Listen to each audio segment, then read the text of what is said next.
ও যুবক বাবারা, 60 বছর পর্যন্ত বাঁচতে পারবা গ্যারান্টি কেউ দিতে পারবে না। আমি জুনায়েদ আল হাবিব দিতে পারবো না, তোমার কোনো কবিরাজ তোমারে দিতে পারবে না, তোমার ডাক্তার দিতে পারবে না, পৃথিবীর কোনো ব্যক্তি বান্দা তোমারে দিতে পারবে না।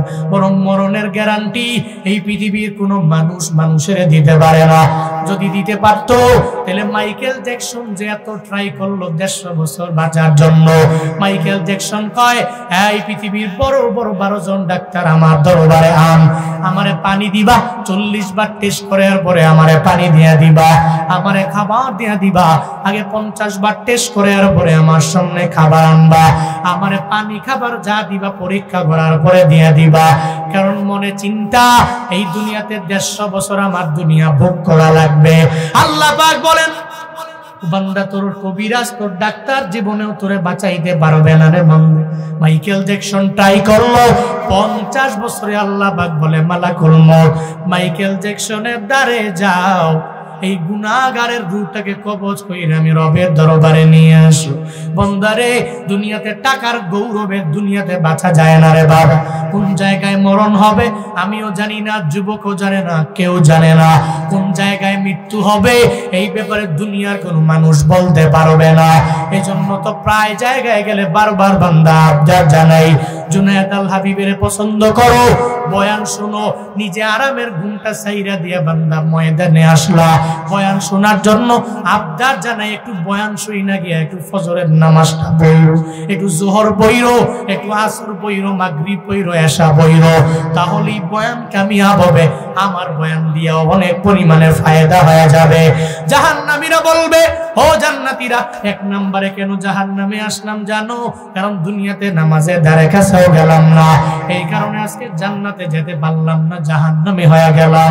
এবার আল্লাহ পাক বলেন, এরপরে জান্নাতীরা জিজ্ঞাসা করবে, 1 নম্বরে বেনামাজ, এর মানে হলো তোমরা বেনামাজি হওয়ার কারণে জাহান্নামের মধ্যে আসলা।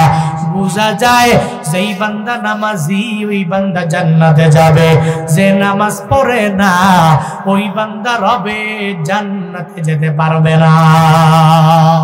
আযান শুনে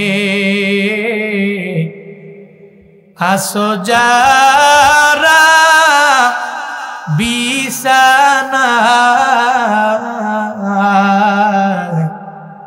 তাদের জন্যে কান্দেন নবী মদিনায়, তাদের জন্যে কান্দেন নবী মদিনায়। ওই নবীর জন্য কি মায়া লাগে না, হায়রে উম্মাহ নামাজ কেনে পড়ো না, হায়রে উম্মাহ মসজিদে কেন আসো না। আমার মায়ার নবী তোমার আমার জন্য চোখের বাড়ি ফেলে কান্না করে দেবা। হাসরের ময়দানে জাহান্নামীরা বলবে, ও আমার জান্নাতি ভাইয়েরা, আজকে জাহান্নামে আসলাম কেন জানো? দুনিয়াতে নামাজের বেলায় আমরা আগে ছিলাম না, কথার বেলায় আগে, নামাজের বেলায় আগে না, গীবতের বেলায় আগে, নামাজের বেলায় আগে না, ফজরে গেলাম না, জোহর বললাম না, হুজুর বারবার বলার পরে হুজুরে জানায়া দিলাম, হুজুর কবর আপনারটা আপনার, আমার কবরে আপনি যাবেন না আমি যাব। হুজুরের বারবার জানায়া দিল। কত যুবক মনে মনে চিন্তা করে, জুয়ান কালে ইবাদত কইরা আমার লাভ নাই, আমি বুড়া হয়ে গেলে আমার দাদার মতো বয়স যখন আমার হয়ে যাবে, ওই সময় আমি নামাজ পড়ার জন্য যাব, ওই সময় আমি জুব্বা পরিধান করব, আমার দাড়িটাকে আমি লম্বা বানায়া ফেলবো। গত মাসে আমার প্রোগ্রাম ছিল জামালপুর জেলার মধ্যে, আমার প্রোগ্রাম বয়ান শেষ করে এক জায়গায় একটু চা খাওয়ার জন্য গেলাম, রাত 3টা বাজে। হঠাৎ আমার যখন চা দিল, আমি চা পান করি, একটা ছোট্ট বালক আমার সামনে এসে বল, হুজুর চা খাইতেছেন, এরপরেও ডিস্টার্ব করার জন্য সামনে আসলাম। কেন রে, কি বলো তুমি? হুজুর ওই জায়গার মধ্যে বার্গার বানায় খাওয়ায়, একটা বার্গার খাওয়াবেন? আমি একটু বার্গার খাইতে বড় মনে হচ্ছে। আমি তারে বললাম, দাঁড়াও, একটু চাটা শেষ করতে দাও, এরপরে তোমারে আমি বার্গার খাওয়াবো। আমি চা শেষ করার পরে বার্গারের দোকানে গেলাম, বললাম এই ছোট্ট বালকটার এই গভীর রাতে তুমি একটা বার্গার দিয়ে দাও। ওরে বার্গার দেওয়া হলো। চেয়ারের মধ্যে পাশে বসে আমি তারে বললাম, এই ছেলে, মাদ্রাসায় পড়ার বয়স তোমার, কেন ওই গভীর রাতে এই জায়গার মধ্যে তুমি পড়ে রই না? ছোট্ট বালক জানায় দেয়, হুজুর আমার মা নাই, আমার বাবাও নাই, আমার এই দুনিয়াতে ঘর নাই, আমার বাড়িও নাই, আমার কিচ্ছু নাই। এই গভীর রাতে সকালেও খাইতে পারলাম না, দুপুরেও পাইলাম না, রাতেও আমি খাইতে পারলাম না। এজন্য হুজুর পেটের ক্ষুধার যন্ত্রণায় আপনার দরবারে আসলাম, আবদার জানাই না। মনে করলাম হুজুর যদি একটা বার্গার কিনা দেয়, এই বার্গারটা খাইয়ার পরে ঘুমানোর জন্য আমার রাস্তার কিনারে চলে যাও। ও আল্লাহর বান্দা, আমার ঢাকার শহরে রাজধানীর ভিতরে গিয়া গিয়া যদি মাঝে মাঝে যান, দেখতে পাবেন এমন কিছু মানুষ আছে রে এই দুনিয়াতে যাদের কেউ নাই, মাও নাই, বাবাও নাই, ঘরও নাই, বাড়িও নাই, কিচ্ছু যাদের নাই, রাস্তার মধ্যে যাদের বাস, এদের জীবনেও বান্দা কোনদিন ধমক দেওয়া যাবে না। এদের কাছে আইনা একটু হোটেলে নিয়ে খাওয়াও, রাজি হবে একজন, চিল্লায়া বলো তার না। কে রাজি হবে? কারণ আমার মায়ার নবী তো এতিম। কত পরিমাণে মায়া নবী এতিম জানো নি রে বাবা। মসজিদে নববী থেকে বের হইয়া যখন একদিন নবী হুজরা মোবারকের মধ্যে যায়, প্রতিমধ্যে যাওয়ার পরে আমার নবী দেখে রে সব বাচ্চারা খেলাধুলা করে, একজনে করে না, গায়ের মধ্যে কাপড়ও নাই।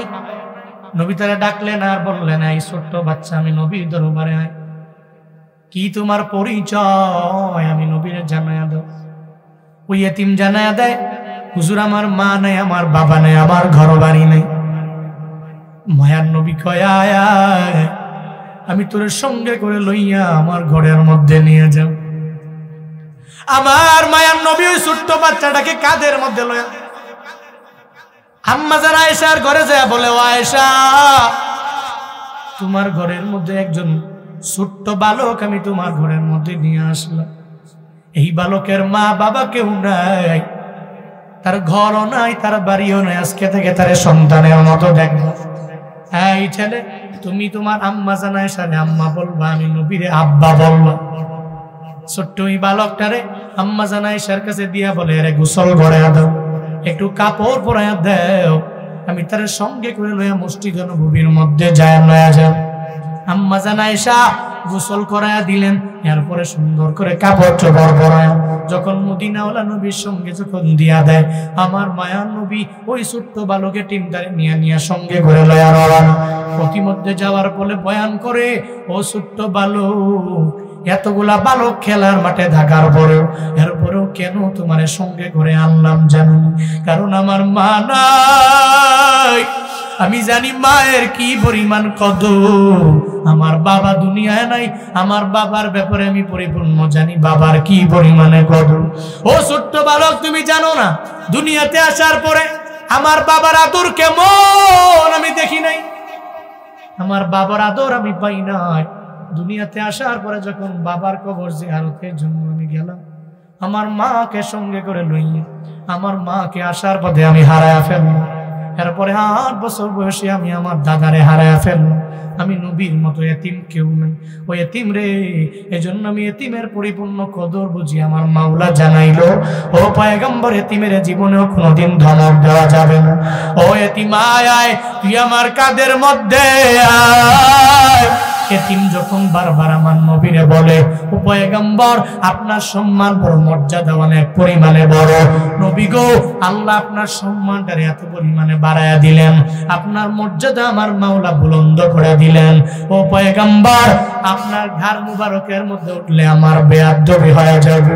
আমার মায়ার নবী কয়, এতিম না না, আমি নবীও তো মা বাবা হারা একটা এতিম ছিলাম রে। হাসরের ময়দানে আমার মাওলার দরবারে আমি যে বলতে পারবো, আল্লাহ গো কিছু এতিম রে পাইলাম, এদের ঘাড়ের মধ্যে নিয়া এরপরে মসজিদে নববীর মধ্যে আমি নিয়ে গেলাম। আমার মাওলা আমার প্রতি পরিপূর্ণ রাজি হয়ে যাবে, আমার প্রতি সন্তুষ্ট হয়ে যাবে। ও এতিমায় আমি তোরে কাদের মধ্যে নিয়া মসজিদে নববীতে নিয়ে যা। আল্লামা সাঈদী দুনিয়া থেকে বিদায় নিয়ে চলে গেল। সাঈদীর মরণের পরে মানুষ চোখের পানি ফেলায় কান্না করে নাই, এই করে নাই। লক্ষ লক্ষ লক্ষ লক্ষ কোটি কোটি মানুষেরা দোয়া করলো, হুজুরের কবর তুমি জান্নাতের বাগান বানায় দে। মানুষ চোখের পানি ফালাইয়া হুজুরের জন্য দোয়া করে। যুবকেরা যারা আছে জীবনেও কোনোদিন সাঈদীকে চোখে দেখলো না, বয়ান শুনলো না, এরপরেও কেন যেন সাঈদীর নাম শুনলে এরা সুন্দর করে দোয়া কইরা দেয় রে বাবা। কেন দোয়া কইরা দেয়? জানে জানে সাঈদী ইসলামের ধারক বাহক ছিল, কোরআনের তাফসীর গুলো করত, কিন্তু এই লোকটারে জুলুম করে দুনিয়া থেকে বিদায় করে দেওয়া হলো। জীবনটারে এমন ভাবে গঠন করে নিল, মরণের পরে মানুষ তার নাম নেয়, সুন্দর কইরা নেয়, মানুষ নামও নেয়, সুন্দর করে ওনার জন্য একটু দোয়া কইরা দেয়। আর তুমগো মরণের পরে মানুষ ইন্না লিল্লাহ পড়ে না, আলহামদুলিল্লাহ বইলা বাজি বললাম ফুটায়, ঠিক কিনা? এই জন্য এমন করা যাবে না। দুনিয়া বিলাইনে বান্দা নিজের জীবনটারে এমন ভাবে গঠন করে আনো, এতিমদেরকে ধমক দেওয়া যাবে না, মিসকিনদেরকেও ধমক দেওয়া যাবে না। ইন্নাল আবরারা লাফি নাঈম ওয়া ইন্নাল ফুজ্জারা লাফি জাহিম।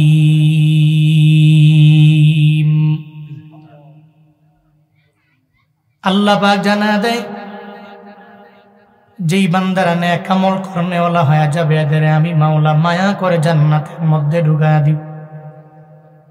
যারা নেক আমল করে না, আমি আল্লাহ এদের জান্নাতে দিব না, বরং চিরস্থায়ী জাহান্নামের মধ্যে আমি আল্লাহ ফালায়া দিব। যারা নেক আমল করনেওয়ালা, ডান হাতের মধ্যে আমল নামা পাওয়ার পরে আমার মাওলা বলবে, এই আবরার, দুনিয়াতে নেক আমল করার কারণে জাহান্নামের মধ্যে তুমি পড়া লাগবে না। বিজলির আকারে ফুলসেরাত পার হইয়া বান্দা আমার রবের জান্নাতে চলে যাবে। যারা নেক আমল করবে না, ওরা জান্নাতে যেতে পারবে না, বরং ফুলসেরাত পার হওয়ার আগেই জাহান্নামে পড়ে যাবে। আল্লাহ পাক বলেন, আখিরাতে দুইটা দল হয়ে যাবে, একদল জান্নাতি আর একদল জাহান্নামী। এটা আমার মাওলা জানায়া দিলেন। যেই বান্দা ডান হাতে আমল নামা পাবে, ওই বান্দা জান্নাতি, যে পাবে না ও জাহান্নামী হবে। জান্নাতি আর জাহান্নামী যারা হয়ে যাবে, আল্লাহ পাক এই দুই দলের মাঝে আমার মাওলা একটা মুহাওয়ারার ব্যবস্থা করে দিবে। দুই দলের মাঝে আমার মাওলা একটা মুকালামার ব্যবস্থা করে দিবে। মনের মধ্যে যদি প্রশ্ন জাগে, হুজুর কোথায় জান্নাত আর কোথায় হলো জাহান্নাম, আমার মাওলা কেমনে জান্নাতি আর জাহান্নামীদের মধ্যে কথা বলার ব্যবস্থা আল্লাহ করবে। জাহান্নামের হিট কি জান্নাতে লাগবে না? এই ব্যাপারে অটোমেটিক যদি কোনো বান্দার মনের মধ্যে প্রশ্ন যদি জেগে যায়, ও আল্লাহর বান্দারা, তাইলে আপনারাই বলেন, উদাহরণ দিলে বোঝা যাবে বাংলাদেশ কোথায় আর সৌদি আরব কোথায়। পার্থক্য আছে না নাই? আসেনি? কোথায় বাংলাদেশ, কোথায় সৌদি আরব, এত ডিস্টেন্স। এরপরও বাংলাদেশ থেকে কেউ যদি টেলিফোন দেয় সৌদি আরবে, তাহলে সর্বোচ্চ 3-4-5 সেকেন্ডের ভিতরেই রিঙ্গিং হবে। ইমুতে এরপরে অডিও ভিডিও কল ধরবে, মেসেঞ্জারে রিঙ্গিং হবে ধরবে, হোয়াটসঅ্যাপে রিঙ্গিং হবে তো ধরবে। সর্বোচ্চ 2-3-4-5 সেকেন্ডের ব্যবধান। কোথায় বাংলাদেশ, কোথায় USA, United state of America, এত দূর, এত দূর। কিন্তু 2-3-4-5 সেকেন্ডের ভিতরে টেলিফোনের মাধ্যমে কথা, বলা যায় কি যায় না? কি মনে হয় বলা যায়নি? আপনারা যারা ঢাকাতে যে ছেলেটা থাকে আপনারা অডিও কলে কথা বলেন, ভিডিও কলে বলেন, অডিও কলে বলা যায়, ভিডিও কলে বলা যায়। দুনিয়াতে এই ইমো কে বানাইলো, হোয়াটসঅ্যাপ কে বানাইলো, ইউটিউব কে বানাইলো, মেসেঞ্জার কে বানাইলো? আল্লাহ বানাইছে না রবের বান্দা বানাইছে? বলেন না, আল্লাহ বানাইছে নাকি আল্লাহর বান্দা বানাইছে? কে বানাইছে? হ্যাঁ, আল্লাহ ওই ব্রেন দিয়েছে বলি তার ব্রেন দিয়ে বানাইছে। ইমোর মাধ্যমে যদি কথা বলা যায়, হোয়াটসঅ্যাপের মাধ্যমে যদি কথা বলা যায়, মেসেঞ্জারের মাধ্যমে যদি কথা বলা যায়, ও গাইবান্দার মুসলমান আমারে জবাব দাও, আল্লাহ কি হাসরের ময়দানে জান্নাতি আর জাহান্নামীদের মধ্যে আমার মাওলা কথা বলার ব্যবস্থা করতে পারবে না?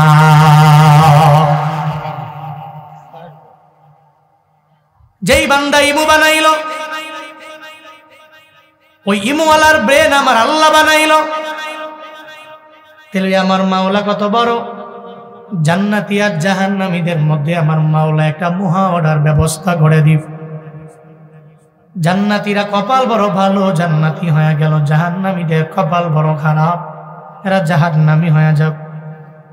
সব জান্নাতীরা জান্নাতের মধ্যে ঢুকার পরে জান্নাতীরা এবার যখন জান্নাতের নাজ নেয়ামতগুলো ভোগ করা আরম্ভ করবে, অদৃশ্য থেকে হঠাৎ একটা সালাম আসবে, আসসালামু আলাইকুম ইয়া আহলাল জান্নাত। জান্নাতীরা বলবে ওয়া আলাইকুমুস সালাম। কে আপনি? আপনারে দেখলাম না, কিন্তু অদৃশ্য থেকে একটা সালাম পেয়ে গেলাম। আল্লাহ সেদিন বলবে, ও জান্নাতীরা,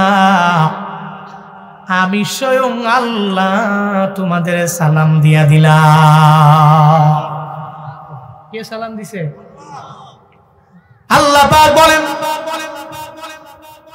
আমার পক্ষ থেকে সালাম গ্রহণ করে নাও। এই জান্নাতীরা, আসসালামু আলাইকুম ইয়া আহলাল জান্নাহ, আমি তোমাদেরকে সালাম দিলাম।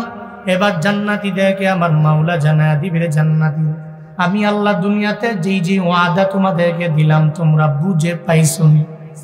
এবার জান্নাতীদের মধ্যে দুইটা দল হবে। একটা দল বলবে না রে মাওলা বুঝে পাইনি, আর একটা দল বলবে হা হা, ও আল্লাহ যা ওয়াদা করলেন সব জান্নাতের মধ্যে দিয়ে দিলেন।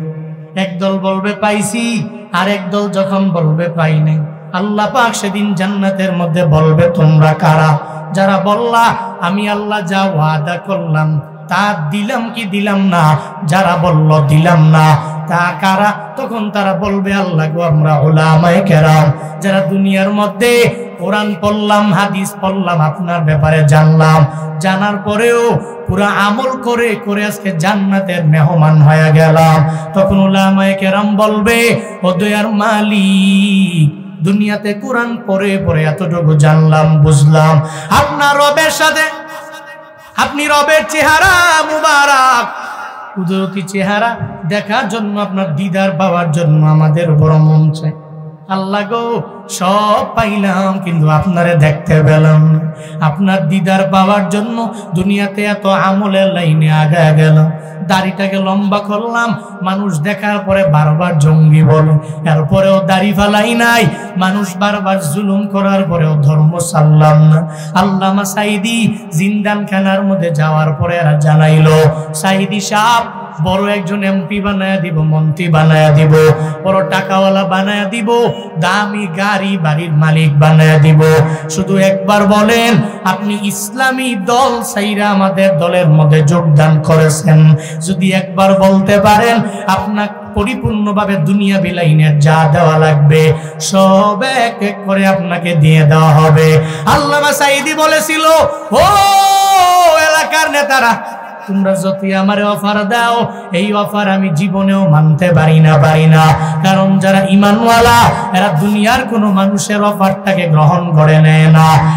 এরা তো জানে দুনিয়া বিলাইনে যদি আমার মরণ হয়ে যায়, হাসরের ময়দানে জান্নাতে যাওয়ার পরে আমার রবের সাথে মোলাকাত হবে, হাসরের ময়দানে আল্লাহ সেদিন বলবে, ও আমার বান্দা, দুনিয়াতে থাকার সময় তুই অনেক জুলুমের শিকার হয়ে গেল, এরপরেও রবের বলো নাই। আয় আয় আয়, আজকে তোর জন্য জান্নাতটাকে রেডি করে রাখলাম, আমি রবের জান্নাতে বেলা হিসাব ঢুকে যা। আল্লাহু আকবার। উলামায়ে কেরাম বলবে, ও আল্লাহ, আপনার দিদার যদি না পাই তাহলে হবে না, আপনার দিদার বড় প্রয়োজন আমাদের, একটু দিদার দিয়া দেন, আপনারে দেখবো, না দেখলে আমাদের পরিপূর্ণ তৃপ্তি হবে না।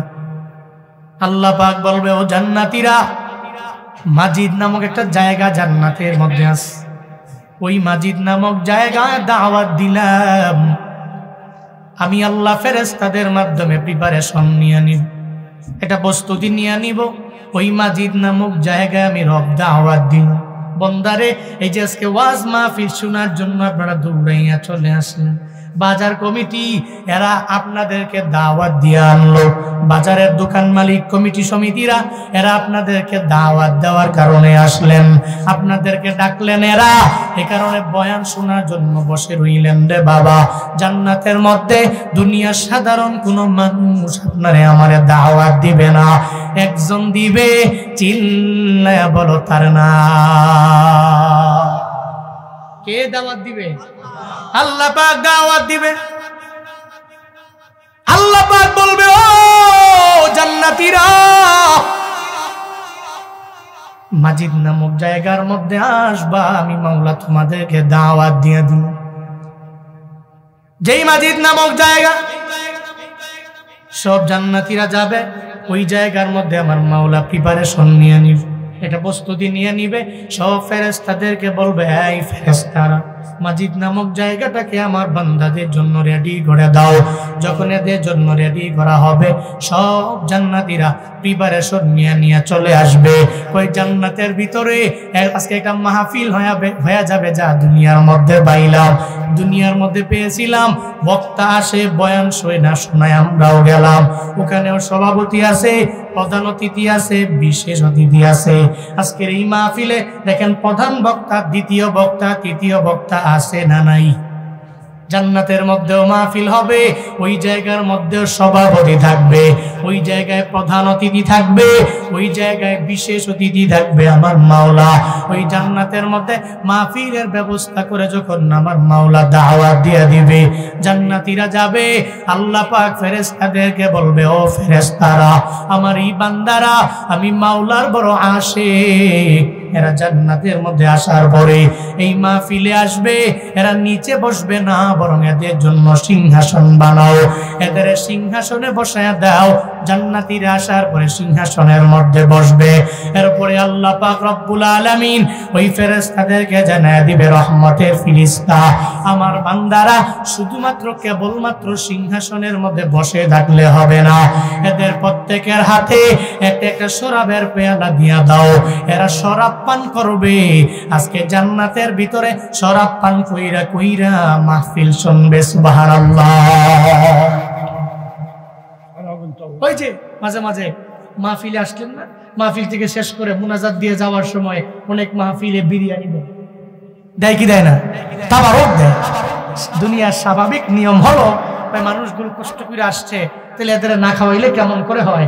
অতিথি দাওয়াত দিলাম, যাওয়ার সময় তাবারকের একটা পোটলা দিলাম, ধরেন এটা নিয়ে আপনার বিবি বাল বাচ্চা নিয়ে ঘরের মধ্যে খাবেন, আল্লাহ আপনার এই খাবারে বরকত দিয়ে দিবে। দুনিয়ার স্বাভাবিক নিয়ম হলো এটা। আল্লাহ পাক জান্নাতের ভিতরে বলবে, এই রহমতের ফিরিস্তা, আমার এই বান্দারা আসলো, এরা সিংহাসনের মধ্যে বসলো, সিংহাসনের মধ্যে বৈশা শুধু খালি মুখে কথা শুনবে, আলোচনা শুনবে, কোরআন তিলাওয়াত শুনবে, এটা হবে না। আমার বান্দাগুলোর প্রত্যেকের হাতে একটা একটা শরাবান তাহুরা তাদের প্রত্যেকের হাতে দিয়ে দাও। পড়বেন না সুবহানাল্লাহ? দিয়ে দিবে। যখন এরা শরাব পান করবে, জান্নাতীরা আসার পরে দেখবে এই যে মঞ্চ, স্টেজ যেটাকে বলে, এই স্টেজের ভিতরে 3টা চেয়ার খালি, কিন্তু ডানে বামে সব বসে আছে। 1,24,000 মতান্তরে 2,24,000 পয়গাম্বর বসে আছে, কিন্তু 3টা চেয়ার খালি। জান্নাতীরা দেখার পরে বড় হতবাক হয়ে যাও। এই তিনটা চেয়ারে কে বসবে? এই তিনটা চেয়ারের মধ্যে কে বসবে? এই ব্যাপারে জান্নাতীরা নিজেরা মনে মনে চিন্তা ভাবনা করবে। এই চিন্তা যখন চলে আসবে, এরা মনে মনে মনে মনে ভাবে, কেন যেন এই তিনটা চেয়ার খালি রাখা হলো এই জান্নাতের মধ্যে। এই তিনটা চেয়ারের মধ্যে কে যেন আয়েশা বস। একজনে আর একজনের সাথে কথা বলে, আর একজন আর একজনের সাথে যখন বারবার কথা বলে, এরপরে উপস্থাপক সাহেব আসলেন। উপস্থাপক সাহেব আয়েশা জানিয়ে দিলেন, আজকে প্রধান অতিথির চেয়ারটা পড়ে আছে, সভাপতি চেয়ারটা পড়ে আছে, এরপরে বিশেষ অতিথি চেয়ারটা ওখানে পড়ে আছে। আজকে বিশেষ অতিথি চেয়ারের মধ্যে হযরতে দাউদ আলাইহিস সালাতু ওয়াস সালাম বসে যাবে। এরপরে প্রধান অতিথি চেয়ার ওই জায়গায় আখিরি জামানার পয়গম্বর হযরতে মুহাম্মদুর রাসূলুল্লাহ আমার তোমার নবী ওই জায়গার মধ্যে বসার জন্য আবদার জানাবে। নবী আসবে, এরপরে কয় সভাপতি চেয়ারটা অলঙ্কৃত করবে। দুনিয়ার সাধারণ কেউ না, জান্নাতের মালিক আমার আল্লাহ। আল্লাহ আসবে, নবীও আসলেন। দাউদ আলাইহিস সালাতু ওয়াস সালাম যখন চলে আসবে, এই যে মাহফিল শুনতেছেন, আসরের আগে তো ওয়াজ মাহফিল হয় না, বয়ানও হয় না। দেখবেন শুরু হওয়ার আগে শিল্পীরা গান গায়, কোরআন তিলাওয়াত করে।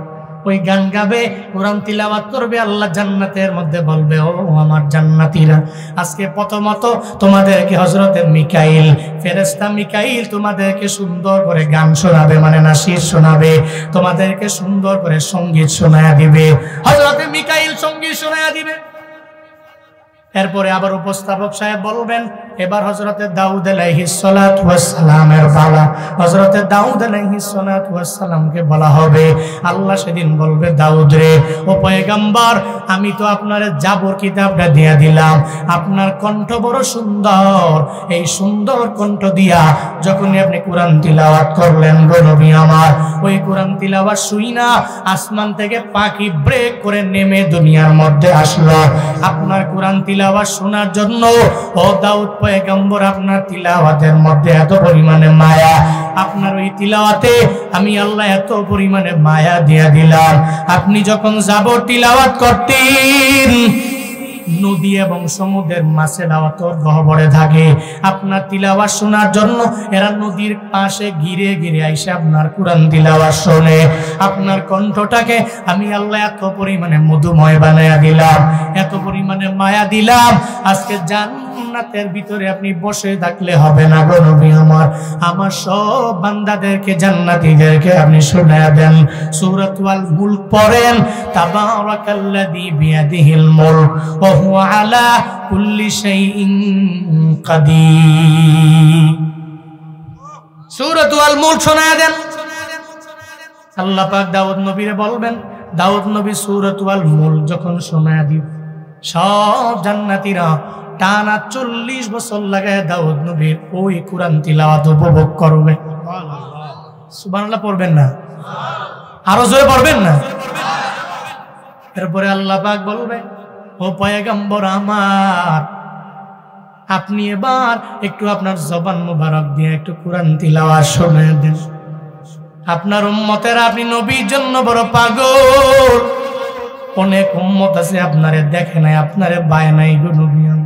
জান্নাতের মধ্যে আজকে আপনারে প্রধান অতিথি আমি আল্লাহ আপনারে বানায়া দিলাম।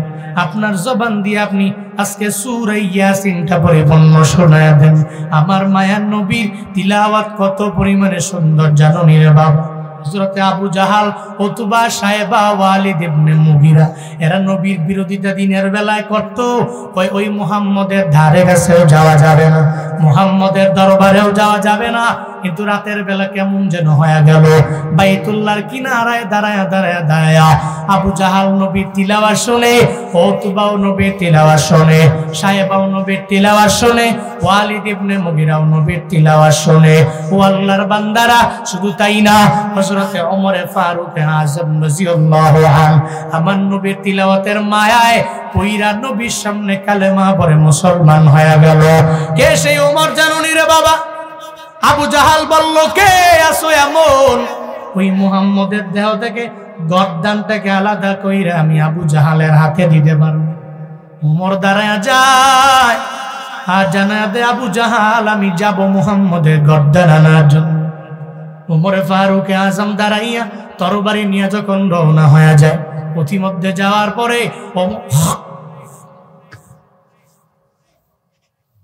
মশাও সুযোগ পায় না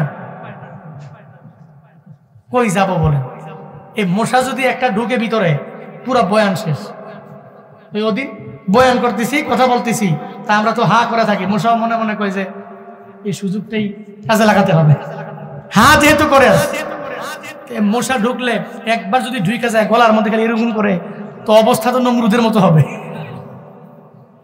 বুঝেন নাই? নমরুদের মতো হবে বলতে, নমরুদের অবস্থা তো এমনই হয়েছিল।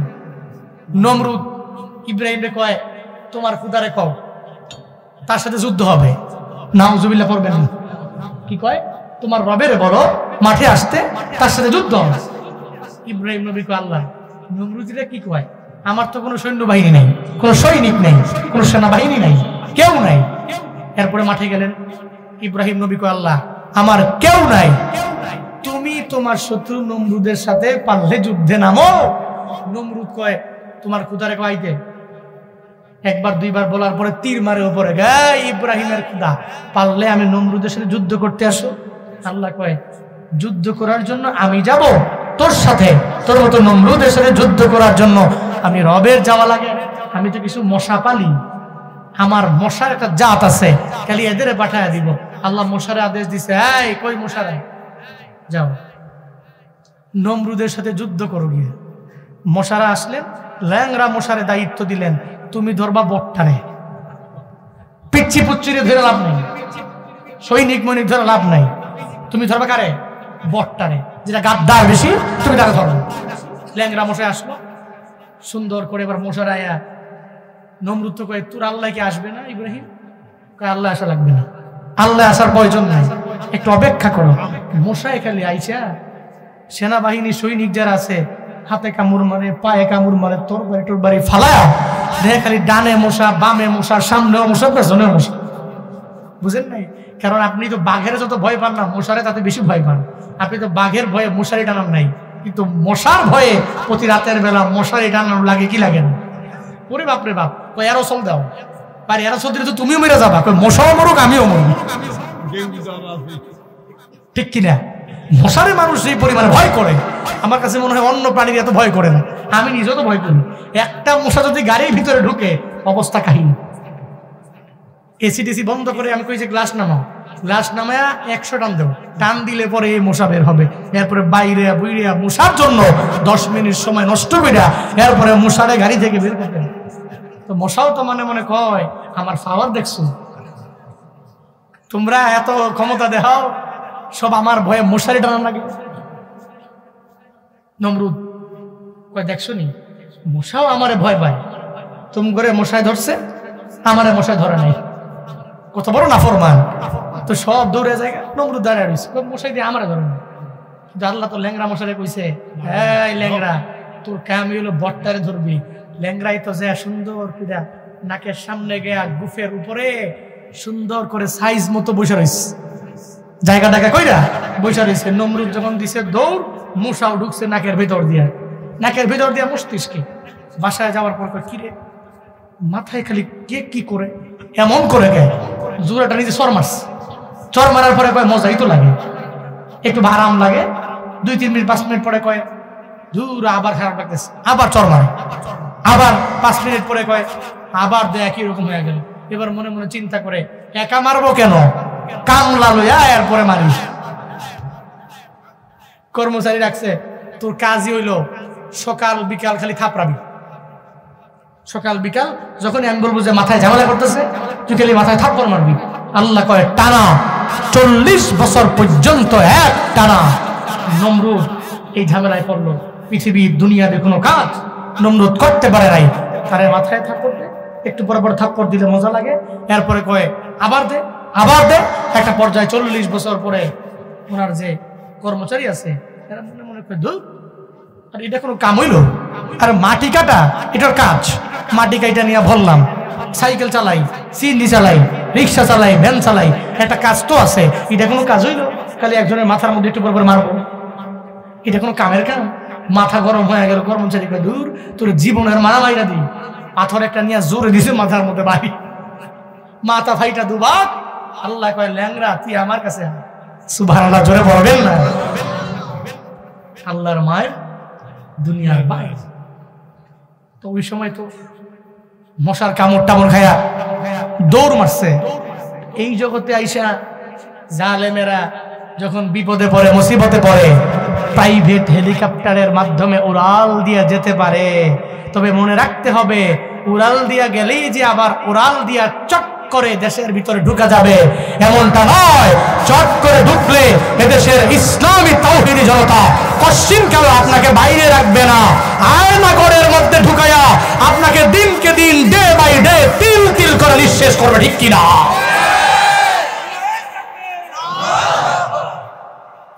এদেশের ইসলাম প্রিয় তাওহীদ জনতা যারা আছে তার প্রতি অনেক ক্ষিপ্ত, কারণ সে মানুষের উপর জুলুম করেছে।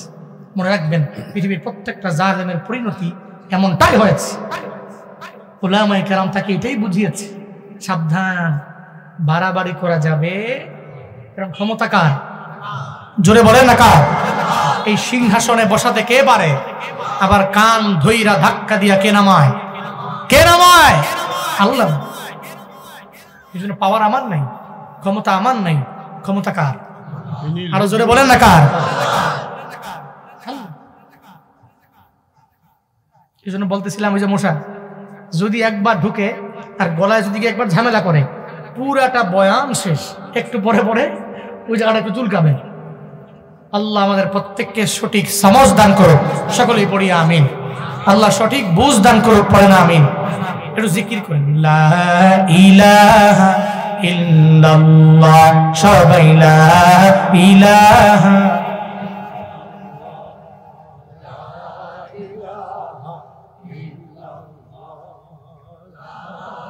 সবাই লা ইলাহা ইল্লাল্লাহ, লা ইলাহা।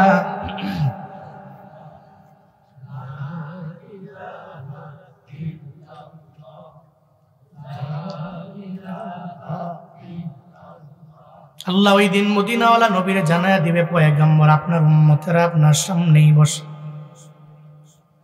সব জান্নাতীদেরকে আপনি শুনায়া দেন সূরা ইয়াসিন। আমার মদিনাওয়ালা নবীর কণ্ঠ মোবারক এত সুন্দর। ওই যে বলতেছিলাম, ওমরে ফারুক যখন তরবারি নিয়ে দৌড়ায়া যায়, ওমরের বোন ফাতেমা যখন তার দরবারে যাওয়ার পরে দেখে ফাতেমা কুরআন তিলাওয়াত করে, কয় বোন ফাতেমা আমার, তুমি এই কুরআন তিলাওয়াত করো, এটা তো বড় মজাই লাগে, কার দরবারে গেলে শোনা যায়?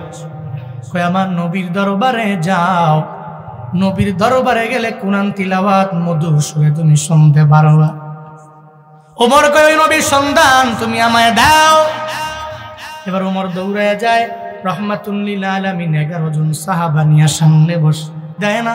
গোপনে গোপনে মদিনাওয়ালা নবী আমার যখন দাওয়াত দিতে লাগলেন, আল্লাহ পাকের পক্ষ থেকে আদেশও নাই, আমার মায়ার নবীও প্রকাশ্যে গেলে মা দাওয়াত দিতে পারেন।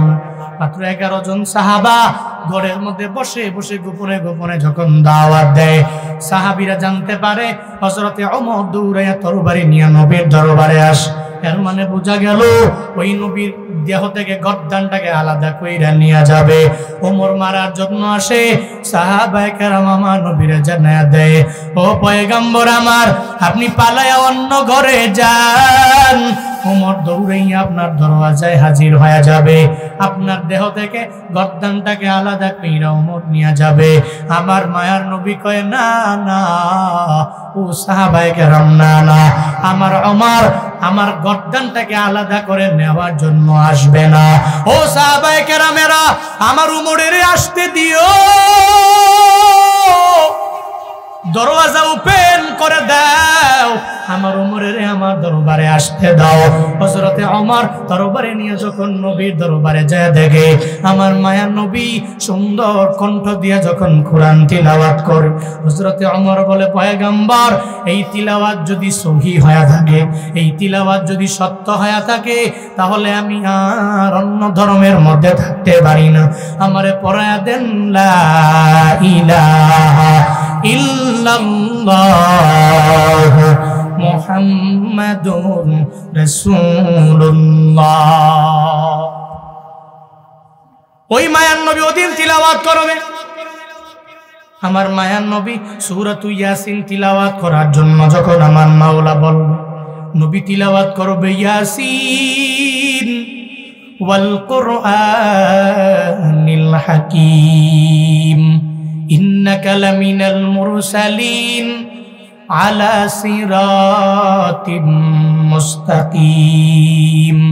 আমার মায়া নবী সুন্দর কণ্ঠ মুবারক দিয়ে যখন জান্নাতে তিলাওয়াত করবে, নবীর ওই তিলাওয়াত শোনার পরে হাদিসে স্পষ্ট আসছে সব জান্নাতীরা মায়ান নবীর তিলাওয়াত শুই না একটানা 500 বছর উপভোগ করবে।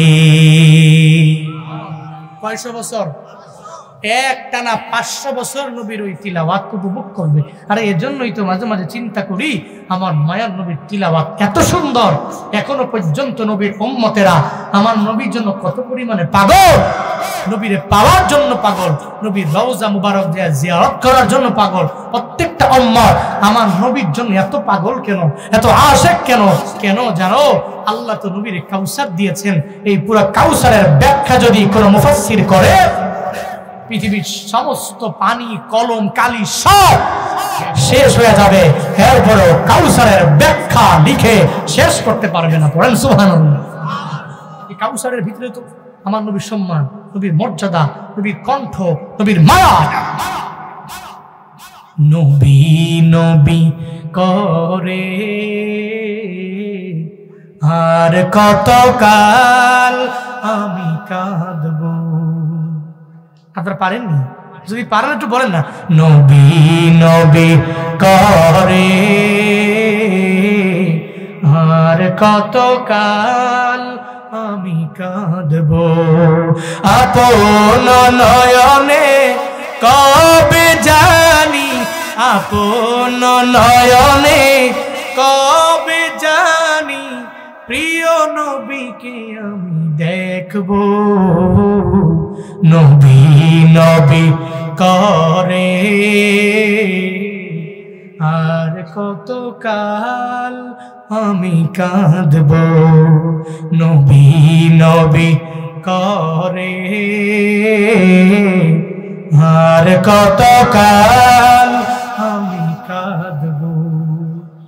এই কান্দনে কবে জানি হবে সমাধি। কেঁদে কেঁদে বুকের মাঝে হয়েছে নদী। এই কান্দনে কবে জানি হবে সমাধি। কেঁদে কেঁদে বুকের মাঝে হয়েছে নদী। সেই নদী কেঁদে বলে, সেই নদী কেঁদে বলে সাগর বানাবো। নবী নবী করে আর কতকাল আমি কাঁদব। নবী নবী করে আর কতকাল আমি কাঁদব। আপন নয়নে কবে জানি, আপন নয়নে কবে জানি প্রিয় নবীকে আমি দেখব। নবী নবী করে আর কত কাল আমি কাঁদবো, নবী নবী করে আর কত কাল আমি কাঁদবো। আল্লাহ আপন নয়নে জান্নাতে মাজিদ নামক জায়গায় আমার মদিনাওয়ালা নবীর দিদার আমাদেরকে তুমি নসিব করিও। সকলে মন থেকে একবার করে চিল্লায় পড়ে না আমিন, আরো জোরে পড়ে না আমিন। আমার মায়ার নবীর কোরআন তিলাওয়াত করার পরে টানা 500 বছর একটানা জান্নাতীরা উপভোগ করবে। এরপরে আল্লাহ পাক বলবে আজকে আমি আল্লাহ নিজেও তোমাদেরকে কোরআন তিলাওয়াত কইরা শোনাবো। আল্লাহ পাক ওদিন তিলাওয়াত করবে আর রহমান আল্লামাল কুরআন। আল্লাহ পাক পড়বে সূরাতুর আর রহমানের তিলাওয়াত আমার আল্লাহ নিজেই যখন উম্মতদেরকে কইরা শোনাবে, জান্নাতীদেরকে পইরা শোনাবে, সব জান্নাতীরা বেহুশ হয়ে যাবে। আমার মাওলার ওই তিলাওয়াতটা বান্দা উপভোগ করবে। এবার জান্নাতীদের মাহফিল এমন হবে, জান্নাতীদের কপাল তো বড় ভালো, কারণ মাহফিলও পাইল, আমার নবীরে পাইল, আল্লাহরেও পাইল, সব আম্বিয়া আলাইহিমুস সালাতু ওয়াস সালাম প্রত্যেকের সুন্দর সুন্দর চেহারা মোবারক দেখতে পাইল। ওই একটা পর্যায়ে যাইয়া এবার জান্নাতীরা বলবে এই জাহান্নামীরা তোমরা কোন কোন দোষের কারণে জান্নাতে আসতে পারলা না, কোন দোষে তোমাদেরকে আমাদের থেকে আলাদা করে দিল, কোন দোষের কারণে, যেই দোষে দোষী হওয়ার কারণে জাহান্নামে চলে গেল। কারণ ও জাহান্নামীরা আমি তো তাকায়া দেখতেছি তুমি আমার গ্রামে, একই গ্রামে আমাদের বসবাস ছিল। একটা বাজার থেকে আমরা গিয়ে বাজার করতাম, সবাই সোনা তোলা যেতাম, ওই জায়গার মধ্যে বাজার করলাম। একই মসজিদে আমরা জুমা বললাম, একই মাদ্রাসার মাহফিলে আমরা গেলাম রে। আমরা সব একসাথে আমাদের চলাফেরা, 3 বেলা আমিও খেলাম, 3 বেলা তুমিও তো খাইলা, একই এলাকায় ছিল আমাদের বসবাস। কিন্তু আজকে এমন কেন হয়ে গেল? তোমরা সব জাহান্নামী হয়ে গেল, আমরা জান্নাতে এলাম। কোন দোষের কারণে তোমরা জাহান্নামের মধ্যে চলে গেলা? ওদিন জাহান্নামীরা আল্লাহ পাক জানায় দেয়, প্রথম নম্বরে জানায় দিবে ক্বালু লাম নাকু মিনাল মুসাল্লিন। 1 নম্বরে এরা বলবে আমাদের দোষ ছিল। উলামায়ে কেরাম বারবার বলল এই উম্মতেরা ফজরের নামাজে দৌড়ায়া যাও, জোহরে দৌড়ায়া যাও, আসরে দৌড়ায়া যাও, মাগরিবে যাও, এশায়ে যাও। উলামায়ে কেরামের কথা পাত্তা দিলাম না, ফজরেও গেলাম না, জোহরেও গেলাম না, আসরেও গেলাম না, মাগরিব এশাও পড়লাম না। সারা রাত মোবাইল চালাইয়া ফজরের নামাজের আগে ঘুমায়া গেলাম, ফজর কাজা করলাম, জামাতেও গেলাম না। সারা রাত মোবাইল চালাইয়া 3টা 4টা বাজে ঘুমায়। এমন যুবক আমগো সমাজে আছে না? না,